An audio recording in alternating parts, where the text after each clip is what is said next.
विश्व को एक बड़ा भारी संदेश शांति, समझौते और स्वतंत्रता के लिए दिया है।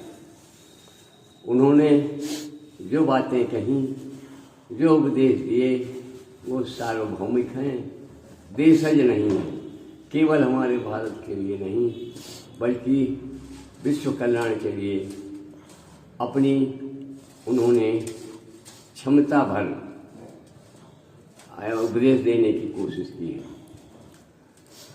सज्जनों, महात्मा श्री कृष्ण जैसा जीवन चरित्र इतना पवित्र और उत्तम था कि आज भी उस सानी का कोई भी राजनीतिक, कूटनीतिक, साथ ही साथ धार्मिक व्यक्ति नहीं हुआ।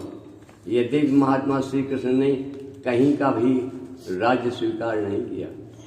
इतना बड़ा महाभारत जिसका कारण मुख्य रूप से यही था कि अधर्म का प्रचार, अधर्मी लोगों का राज और जन सामान्य का शोषण होता था।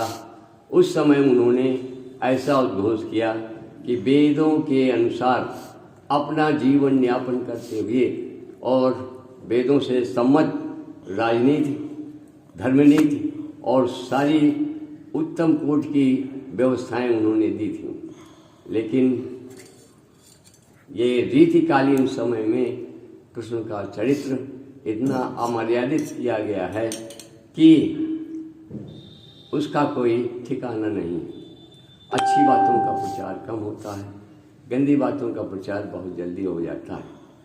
आज भी अच्छे अच्छे भजन, अच्छे अच्छे उपदेश लोग कम सुनने को पसंद करते हैं और फिल्मी गीत, इधर उधर के गाने लोग ज़्यादा पसंद करते हैं। ये रीतिकालीन युग की विशेषता रही है, उसका कुछ अंश आज भी विद्यमान है। महात्मा कृष्ण जैसा उदार, चरित्रवान और एक महायोद्धा के रूप में जैसा हम लोगों ने पढ़ा है, सुना है और देखने वाले तो रह नहीं गए, हजारों वर्ष पहले की बात है। तो उनके उपदेश और प्रवचन जो हैं, उन्हीं के द्वारा हम लोगों का मार्गदर्शन हो, यही हम लोगों का प्रयास होना चाहिए। सज्जनों, महात्मा कृष्ण ने सबसे अधिक प्रयास जो किया वो स्वच्छ राज्य की कल्पना की, चरित्रवान राजाओं की कल्पना की और उसको साकार करने का प्रयास किया। इसी कारण से ये महाभारत जैसा युद्ध, विश्व युद्ध कहिए, ऐसा विश्व युद्ध आ गया कि उसकी विभीषिका आज तक समाप्त नहीं हो पाई है। ज्ञान और शौर्य का जो समय नष्ट हो गया वो अब वापस नहीं लौट पा रहा। अर्जुन के माध्यम से उन्होंने बहुत कुछ राजाओं में भी परिवर्तन किया, लेकिन इतना प्रमाद और इतना उपदेशहीनता बढ़ती चली गई कि उसका आज तक सुधार नहीं हो पाया है। आज भारत देश यद्यपि फिर भी सब देशों से अच्छा और उत्तम चरित्र वाला है, परंतु हमने महात्मा श्री कृष्ण ने जो स्वप्न देखा था वो अब भी नहीं बन पाया। ये हमारी धार्मिक नीतियों और राजनीतियों का ही परिणाम है।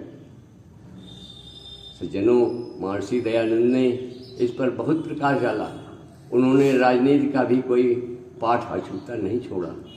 राजाओं महाराजाओं के चरित्रों में काफ़ी सुधार करके और उन्होंने उपदेश करने की चेष्टा जरूर की है, लेकिन हमारी आज समाज ने काफ़ी उसको आगे बढ़ाने का प्रयास किया और जितना भी ये पौराणिक चरित्र उनका भ्रष्ट करके बताया गया उसको सुधारने का प्रयास किया, लेकिन जन सामान्य में अभी तक उतनी अच्छी चेतना नहीं आ पाई जितनी आनी चाहिए।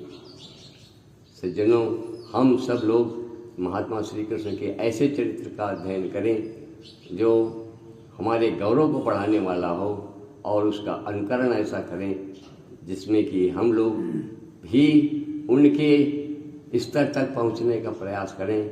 यही इस पर्व की सबसे बड़ी देन है।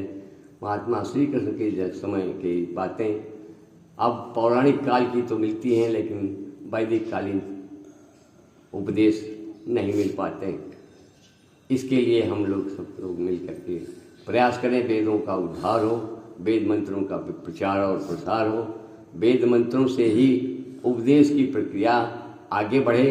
हमारे दर्शन और उपनिषद ऐसे हैं जो इन प्रक्रियाओं को आगे बढ़ाते हैं, इन उपदेशों को आगे लाने का प्रयास करते हैं। उनका प्रचार और प्रसार करके ही हम अपने चरित्र को, अपने समाज के उत्थान को आगे बढ़ा सकते हैं।